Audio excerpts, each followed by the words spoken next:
All right, happy Friday. What is up, true believers? It's Mason here with Comics and Crosses, where we discuss the eternal truths behind our modern mythology.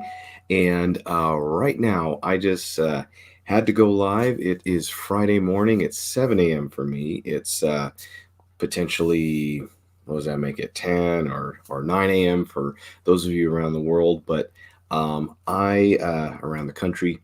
But I just had to come live and discuss Way of X issue 5. This came out this Wednesday, and there are just it was a great issue. First of all, it's been a cool, fascinating story that is been about Nightcrawler digging deeper into this new mutant world of Krakoa, or mutant nation of Krakoa. So if you guys aren't reading X-Men, basically, in short, to catch you up, and this will be pretty spoilery. But for people who have read this and really loved the issue, I know my friend Lauren really loved it too. Um, Basically, where X-Men are at, the mutants, they have stopped fighting each other. They have banded together with a unified purpose of making a better world for mutantdom, and that has led to them having their own island, their own nation, and basically using all their powers to cheat death, which is made for some interesting questions and interesting moral issues, in particular for Nightcrawler, who is historically a Catholic, a devout Catholic, even a priest, a father, in the comics. So, uh, so, so this issue, though, was really fascinating for a few reasons. We tend to see Nightcrawler as a pacifist, as a peaceful, pious man.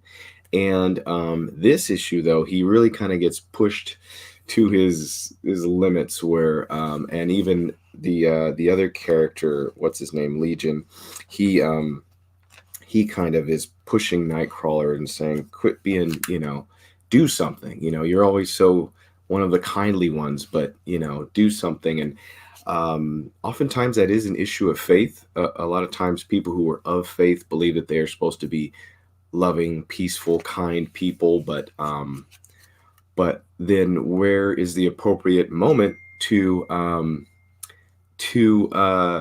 to act? When are you supposed to act? And in fact, faith without works is dead faith. It says in the Bible, in the Holy Scripture. Meaning, if you say you're a good person, you are trying to follow God, trying to do good in this life, and yet you never are moved to action, then then what is your faith worth, right?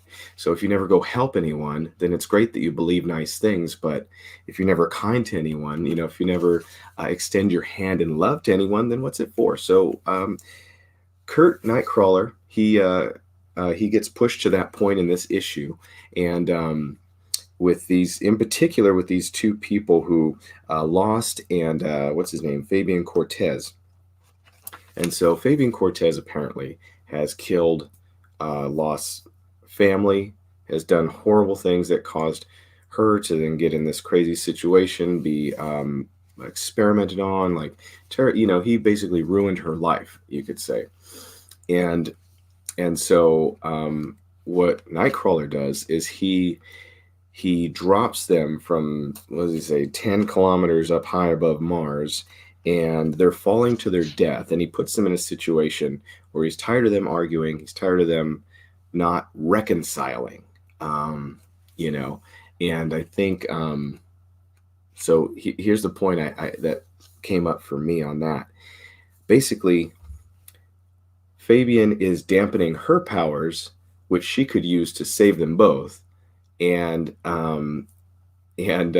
she wouldn't use her powers to save him because there's unforgiveness there. So he won't humble himself to apologize and to restore her powers so that she can save them, and she might not want to save him either way. So it's this interesting thing where both parties it doesn't like the other, is refusing to be humble and forgive and to save them both.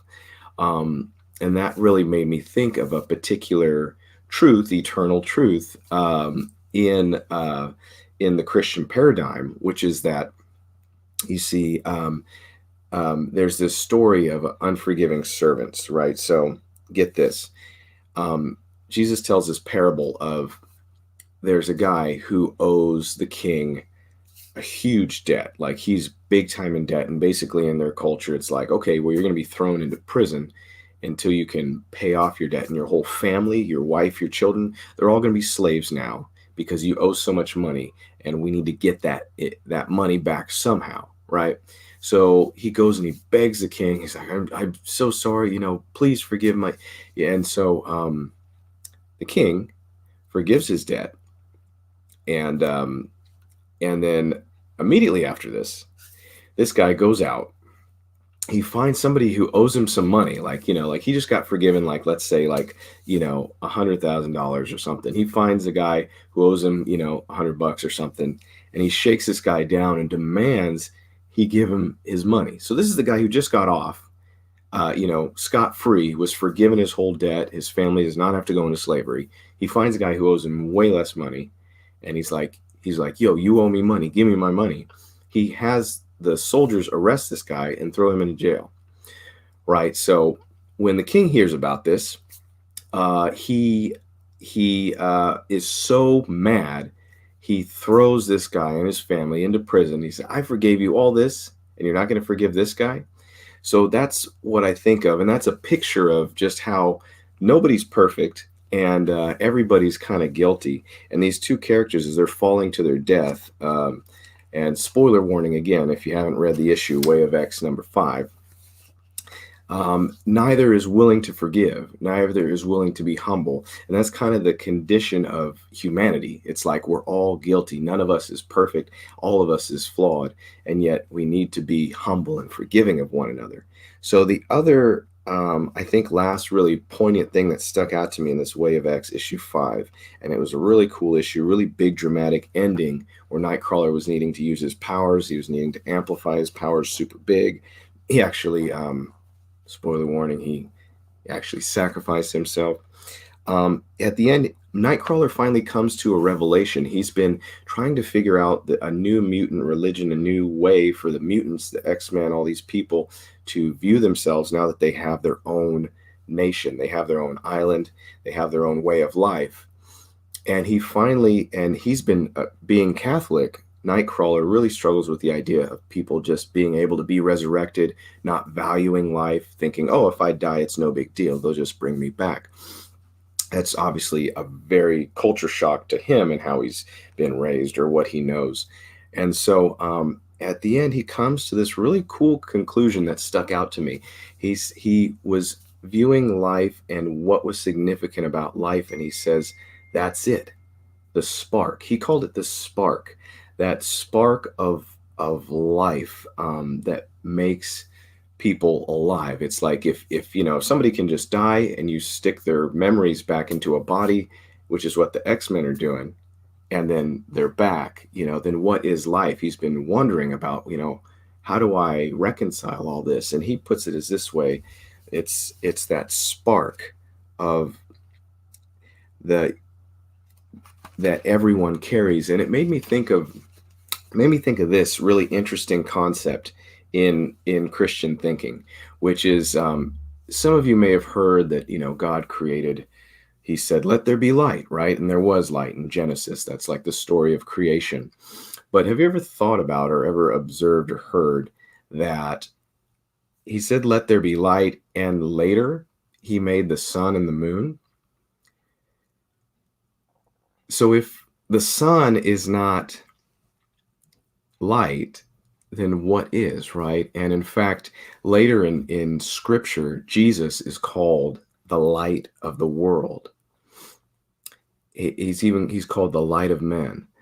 And so it just, that whole idea of the spark, because we can all observe, if you ever known anybody in heavy depression, there's a difference between being conscious, being alive, and really seeing the spark of life, the light of life in somebody. So I thought this was really profound and really interesting how Nightcrawler kind of boils down to that. And obviously in Christian thinking, that's why sharing the good news of Jesus is so significant because, he because that life is the light of men. So, in other words, if you were to have life without spark, without that significance, without that the dunamis power, you're not, it's not life at all. And so this was super fascinating. Also, a interesting ending to this, which is going to lead into the Onslaught Revelation miniseries coming out from X-Men. So if you haven't read this, then I apologize because I just ruined the last issue for you of Way of X. But if you have, those are some interesting thoughts and spiritual religious ideas that come out of this for me. So I really enjoyed it. I think it's a great series. I'm interested to see Inferno and the Trial of Magneto. I actually haven't. I haven't read the first issue of that one. So we'll see where this X-Men story goes, because they're playing with very big powers, very godlike things, resurrecting people, and with big implications. And so we'll just have to see where the X-Men take it from here. So happy Friday. Have a great weekend. I will have some more great content out for you next week. Sorry about the inconsistency in the past, but I'm really trying to get back on diving into what makes these books awesome, what great eternal truths are in there to discuss. And yeah, God bless people. I will catch you next time.